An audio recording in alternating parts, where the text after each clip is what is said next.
오늘 이제 주제가 디지털 헬스케어잖아요. 항상 얘기를 하다 보면 이제 맞닿는 게 뭐냐면 어쨌든 나의 개인 정보, 특히 건강, 바이오 정보가 어딘가에 데이터화가 돼서 이게 쌓이고 있다.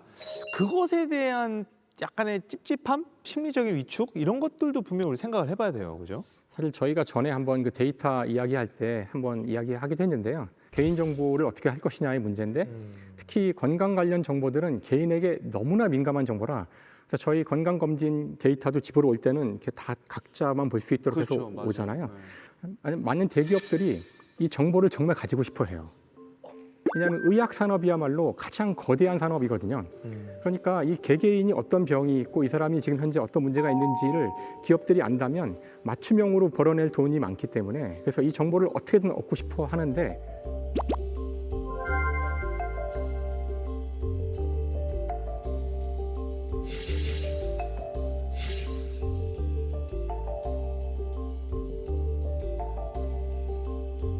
앞으로 우리가 스마트 기기, 스마트 지금 헬스케어 이런 걸 할 때 가장 중요한 문제는 우리의 개인 정보가 보완이 될지에 대한 믿음이 신뢰가 있지 않으면 사람들이 쉽게 거기에 동의하지 않을 것이고 그게 아마 이 분야의 발전에 가장 중요한 문제가 될 거라고 생각해요. 아니 그러면 스마트 변기가 만약에 이제 상용화가 돼서 내 가정에 설치를 했어. 그럼 얘는 외부에 그 연결 없이 그냥 나만 계속 사용하는 그렇게는 만들 수가 없는 근데 건가요? 이게 일단 기본적으로 진단을 하려면 네. 기초 데이터가 있어야 되잖아요. 예. 그러면 이제 예를 들어 이게 건강한 상태다라는 걸 알려면 아마도 AI가 이거 분석을 해야 될 텐데. 그러니까 내 데이터만 쌓으라 근데 이거지. 내 데이터만 쌓는 걸로는 이게 정상 상태인지를 알기가 좀 어려울 수 있죠. 그러니까 어쨌든 기계 세팅을 하기 위해서라도 기준값이 있어야 된다. 아니 나 진짜 홍진경 똥 사진 인터넷에서 돌면 난 돌아버릴 것 같아. 돌아버려. 어떻게 살아요 그러면? 나 힘들어. 홍진경변 해가지고 싫어 힘들죠. 싫어. 예. 변도 길다 뭐 이런 얘기 댓글에 써 있고 이러면 나 진짜 힘들 것 같아요. 처음엔 제 데이터만 가지고 하겠지만 좀 지나면은 꼭 그런 거 뜨잖아요. 더 나은 서비스를 받기를 맞아. 원하신다면 나 그게 싫어. 그러면 데이터를 달라고 이제 하거든요. 맞아요. 그러면 다들 망설이게 되는데 맞아. 다음에 뭔가 기다란 이제 뭔가 설명서가 나와요. 쭉. 근데 그거 읽어보는 사람 아무도 없고 그러니까 그 전부 다 읽어봐야지만 이제 파악할 수 있을 텐데 읽어봐도 모를 수 있지만 야 이거 데이터 축적하는 과정도 그렇고 너무 그 고민이 많으실 것 같아요. 네, 맞습니다. 지금 스마트 변기가 이렇게 발전을 하면서 꼭 맞닥뜨리는 게 있어요. 결국에는 이제 개인정보 보호랑 그다음에 윤리적인 문제에 대해서 그래요. 굉장히 많이 저희가 생각을 하고 있거든요. 저희가 이제 소변 분석이 가능하다 보니까 어떤 기능이 가능하냐면요. 임신 진단이 가능합니다. 근데 임신 진단이 어떤 가족들한테는 행복일 수 있지만 어떤 가족들한테는 아닐 수도 있거든요. 그렇죠. 만약에 저희 스마트 변기를 쓰시다가 갑자기 임신 수치가 40주가 안 되는데 막 떨어지기 시작해요. 그러면 중절을 하셨거나 아니면 유산을 하셨거나 이게 되잖아요. 그럼 이 정보를 과연 남편한테도 정보를 쉐어를 할 수 있는지 마약 검사 같은 경우도 또 나와요? 당연히 왜냐하면 이제 시약으로 다 나와 있어요. 지금 이렇게 아들 시약지로 소변에서 마약 기능 나오면 세팅을 와. 해놓으면 그런 것도 그렇죠. 다 그런 것까지 다 할 수 있는데 과연 어디까지 쉐어할 수 있는지가 가장 문제고요. 그 사실 이런 것도 있을 것 같아요. 내가 어저께 늦게 왔는데 사실 회식 때문에 늦은 건데 거짓말 했어요. 나 어제 늦게까지 일했다. 네. 그 부인은 그냥 그런가 보다 하고 잤는데 소변에서 알코올이 다량으로 나왔어. 혈중 알코올 막 0.15. 남편에게 해장국을 끓여 주십시오. 이렇게 나왔어. 그럼 또 그 또 부부간에 문제가 될 수 있지 않을까요? 이혼 사유가 되는 거죠. 예. 변기 때문에. 그래서 이게 가전제품으로 될 것인가 의료기기가 될 것인가는 또 완전히 다른 영역이고요. 네. 가족끼리도 내 몸무게 공유하고 싶지 않을 수 있는데 심지어 다른 것들을 같이 공유한다는 게 조금 그렇죠. 넘어야 될 산들이 많네요. 예. 확실하게 해야 될 게 이거예요. 화장실을 써서 어떠한 유익한 정보를 드릴 것인가가 되게 명확해야 되고요.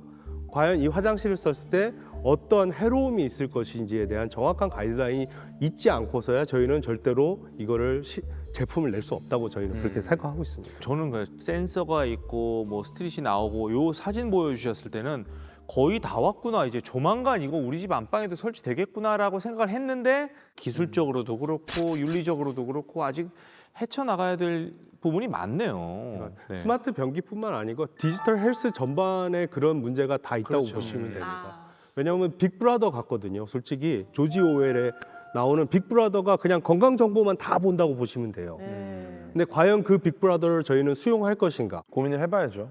네, 근데 모든 것은 얻는 게 있으면 잃는 게 있는 거고 그걸 따져보면서 얻는 게 더 많다면 이제 고민을 해봐야죠. 사람 진짜 오래 살고 봐야 할 게 박수민 교수님이 결국 변기 연구로 상을 받으셨다면서요? 상 받으셨어요? 이 작년에 제가 뵙게 된 이유가 이것 때문인데 무슨 상? 무려 노벨상에 버금가진 않지만 뭐야? 뭐야? 아, 버금가지 않아요? 버금가지 않지만 같은 이름이 들어있는 이그노벨상을 수상하셨습니다. Winner is from South Korea and the USA. The Public Health Prize is awarded to Sungmin Park. 네, 이그 노벨상? 이것도 쉽지 않은 아 이그 노벨상 무슨 사람 뭐야? 놀리는 것도 아니고 이그 노벨상 뭐 이런 거 뭐야? 이거. 느낌이 비슷한 거예요. 그러니까 이게 이그노블하고 그러니까 노블하지 않다는 거니까 불명예스럽다 이런 건데 불명예스럽다 하고 플러스 노벨상을 합쳐서 이그노벨상이라고 한 건데요. 그러니까 이제 노벨상 패러디라고 할 수 있는데 1991년에 미국 하버드 대학에 있는 한 잡지 과학 잡지사에서 뭔가 재밌는 걸 한번 해보면 어떨까 해서 한 거고요. 이게 근데 막 엉터리는 아닌 것이 일단 그 분명히 과학 논문으로 나와야 돼요. 출판이 된 논문들 가운데서 굉장히 재밌고 하지만 너무너무 엉뚱하고 그래서 기발하고. 이거를 그런 기발한 것들에 이제 상을 주는 이제 건데요. 그래서 이게 전형적인 어떤 과학자들의 유머예요. 근데 노벨상은 받으면 이거 좀 주잖아요. 상금. 상금 있죠. 이그 노벨상은 상금 없어요? 아, 상금이 있습니다. 얼마요? 지금 상금이 10조 달러를 에? 10조 달러. 예. 아니 장난치지 마시고요. 10조 달러면 정말로 받았습니다. 10조 달러. 이상한 그때 분이네. 보여주셨는데 저. 네, 보여드렸죠. 예. 10조 달러. 10조 달러? 네. 10조 달러 얼마예요? 그 지갑에 넣고 오셨더라고요 지난번에. 네, 지갑에 넣고 왔다가 저희 아들이랑 한번 찍기도 했고요. 예. 한번. 뭐 하시는 분이세요? 아니 지금 내가 못 따라가는 건지 10조 달러 10조 달러 있으신 10조 달러는 분이 맞- 자기 합수표로 받았어요 그거를? Here's your $10 trillion bill.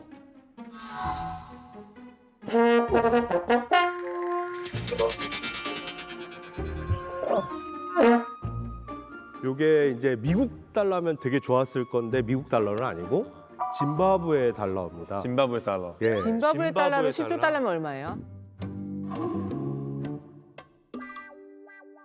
미국화 정도로 한 4달러 정도 됩니다. 네, 4달러. 네. 바나나 막 9천만 원 막 이렇거든요. 4달러. 네, 4달러. 예. 원래는 그걸 어떻게든 구해서 보내줬는데 요번에는 PDF 파일로 보내서 저보고 칼라로 프린트해서 쓰라고 하더라고요. 알아서 출력. 네, 알아서 출력하라고. 그냥 보내주지도 않고. 종이도 예. 안 주고. 네, 종이도 안 그러니까 주고. 그것마저도 유머네. 약간의 유쾌한 유머, 유머로 그쵸. 이제 하는 예. 거죠. 네. 근데 상금 같은 경우는 4달러밖에 안 되긴 하지만 네. 1년 동안 한 9천 건 넘는 연구가 접수가 되고 한 10개 정도만 수상이 되니까 아 되게 치열하구나. 치열하죠. 경쟁률이 치열하네요. 예, 예. 그럼 이그 노벨상도 다 이과한테만 주는 거예요? 문과한테는 안 줘요? 문과도 많이 받습니다. 아 이그 노벨상이요? 네, 심리학 쪽에서는 종종 이그노벨상 받는데 재밌는 연구들도 또 많아요. 뭔가 재밌고 기발해야겠네요. 네네. 재밌었던 건 2020년에 눈썹 모양으로 이 사람이 나르시시스트인지를 파악할 수 있다는 연구가 있었어요. 진짜? 나 근데 그건 맞을 것 같아. 왠지. 그러면? 눈썹이 가깝고 네. 눈썹이 진하고 위아래 두께가 두껍고 그다음에 눈썹이 좀 촘촘한 시치 많은 거. 네. 요럴수록 나르시시스트일 가능성이 높다. 그 사진들을 많이 모아가지고 사람들한테 평가를 시키고 그다음에 그 대상자들을 검사를 했어요. 나르시시스트인지 아닌지를. 그래서 이 두 개를 비교해서 보니까 눈썹 모양이랑 그 사람의 성향이랑 굉장히 상관관계가 높았던 거죠. 그렇군요. 그런 거 생각을 해내는 것 자체가 기발한 거죠. 굳이 이렇게 이제 앉아서 깨끗하게 의자처럼 편하게 볼일을 볼 수 있는 이 수세식 변기는 그건 누가 발견을 한 거예요? 이거 만든 분이 의외로 문과세요. 그래요? 작가이시고 이거 예, 봐. 번역하시고 이런 분인데 문과가 이래. 희한한 분이에요. 이분이 그 1500년대 말 정도에 엘리자베스 1세의 조신이라고 하는데 그때 조신은 뭔가 관직이라기보다는 가신인데 왕의 집에 드나드는 가신. 근데 이 사람이 어떤 장난을 했냐면 이탈리아 시인의 시 중에 약간 음탕한 시 같은 걸 좀 이렇게 번역해가지고 궁에서 이렇게 돌린 거죠. 그래서 발각돼가지고 너는 이제 오지 마라라고 했는데 그냥 오지 말라고 한 게 아니라 그 시 전체를 번역할 때까지 오지 마라라고 한 거예요. 근데 사실은 그거는 영원히 오지 마라는 의미랑 왜요? 비슷한데 어려웠대요. 그거 전부 다 번역하기가. 이분이 그 번역을 하는 동안에 이렇게 자기 영지에서 이 수세식 화장실을 개발을 했대요. 처음 개발한 형태는 직선으로 떨어진 형태인데 좌식이 있고 그리고 레버가 달려 있고 위에 물탱크가 있고 그래서 물탱크에서 버튼을 누르면 물이 내려와서 이렇게 깨끗하게 정리를 해주는 중에도 설치를 했대요. 근데 엘리자베스 1세 여왕은 그렇게 좋아하지는 않았다. 아, 내 변을 굳이 내가 안 치우니까 그렇게 오토로 이렇게 흘러내려가는 변기의 필요성을 잘 여왕은 못 느꼈겠네요. 그렇죠. 우리나라 임금들도 매화틀이라고 맞아. 해가지고. 네. 찍어 먹어보고 막 그랬잖아요. 네, 모두가 어이들. 그거 네. 관찰하고 있잖아요. 왕이 스마트 변기가 어떻게 있는 변하는지. 거죠. 그 우리가 수세식 변기를 참 우습게 보면 안 되는 것이 만약 화장실이 지금과 같은 형태가 아니라면은 우리가 모여 살 수 있을까요? 바로 사실 이 화장실이 집 안으로 들어오기 위해서 가장 중요했던 단계는 그 냄새가 문제거든요. 그냥 집에 있으면 이게 항상 상시로 냄새를 풍길 테니까 그래서 많은 분들이 아시겠지만 바로 이 U자 트랩, 이 트랩이라는 것이 이 화장실만이 아니라 그 하수도도 마찬가지인데요. 더러운 것들을 버렸을 때 버려서 그냥 가는 건 좋은데 냄새가 나기 때문에 버릴 수는 있지만 냄새를 나지 않는 어떤 이런 관이 필요하거든요.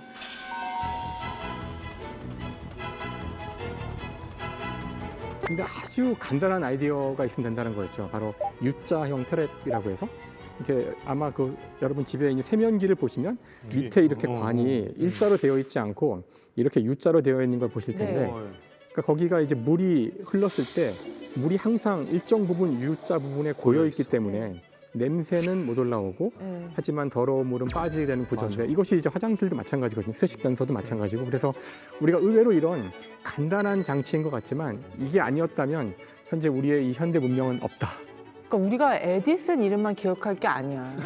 제 이런 생각도 거 그래요. 유자 만든 분 맞아요. 이름도 같이 그런 분들이 기억해줘야 정말 중요한 돼. 분들이죠. 아니 근데 네. U자 트랩이 무슨 뭐 대단한 장치가 들어간 게 아니고 어떻게 보면 기본적인 과학의 그런 뭐 중력이라든가 뭐 그런 원리를 이용해서 구조를 바꿔놓은 것 뿐이잖아요. 근데 그게 이제 유자를 보니까 우리가 쉽지. 그렇지. 보기 전에는 어려운 거죠. 그러니까. 그렇죠. 맞아요. 그 U자 트랩하고 변기 얘기하고 있잖아요. 네. 근데 그게 결국은 오물을 흘려보내는 방식에 대한 얘기잖아요. 흘려보내는 게 그만큼 중요하다는 얘기죠. 그렇죠. 네. 만약에 그게 제대로 흘러가지 않았을 때 어떤 문제가 생기는지는 런던에서 아주 잘 보여줬었어요.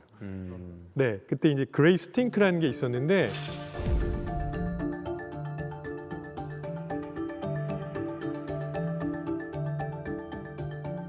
사람들이 다 템즈강에다가 오물을 버리는 거예요. 뭐 사실 런던뿐만은 아니었습니다. 악취가 장난 네. 아니었겠다. 그러니까 먹는 물이랑 버리는 물이랑 다 섞여 있는 거예요. 어머 어머 어머. 어떻게 왜 그랬어?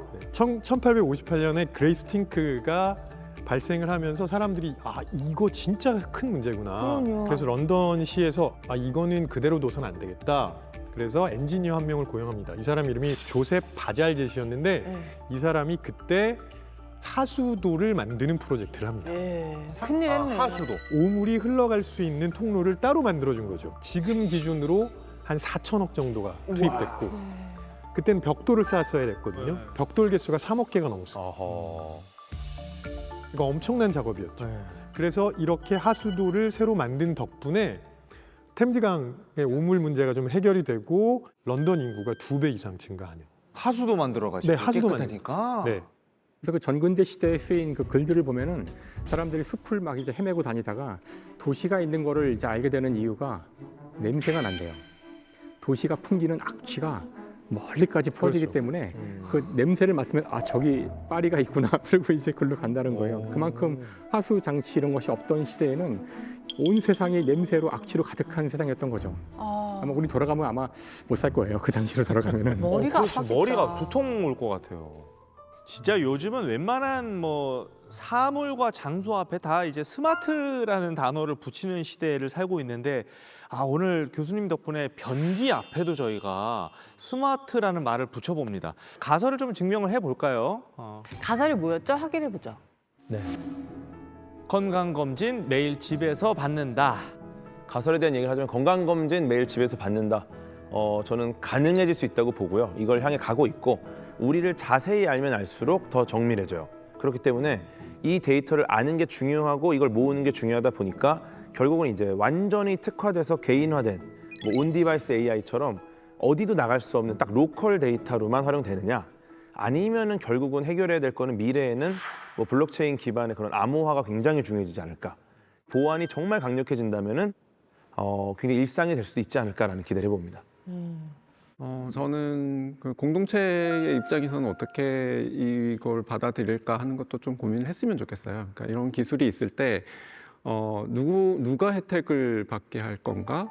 그리고 이게 공공성을 강화할 건가 아니면 돈을 버는 사람들의 입장을 더 생각할 건가 이런 문제가 있는데 뭐 예를 들면 그 산업 현장에 사용한다면 우리가 그 과로사하는 것 같은 경우에 이거 과로사인지 아닌지 입증하기 사실 어려운데 디지털 헬스케어 기기를 모두가 가지고 있다면 사실 입증이 쉬울 것 같긴 해요. 근데 그런 방식으로 사용이 될 거냐 아니면 부자들이 더 오래 사는 방식으로 사용이 될 거냐 이런 문제는 뭐 천지차이죠. 미래가 어떻게 될지는 그 방향에 따라서 전혀 다를 것 같다는 생각이 들어요.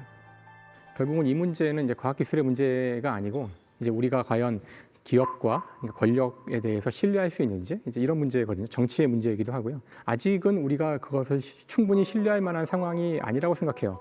현재 이 일들을 진행하고 있는 미국의 여러 기업들이나 여러 정치를 주도하는 여러 국가나 이런 곳들을 우리의 모든 걸 맡길 만큼의 상황이 아직 아니기 때문에 그 부분에서 좀 더 우리가 신뢰가 쌓이기 전까지는 이렇게 섣불리 개인정보를 주지 못하지 않을까 하는 게 제 생각이에요.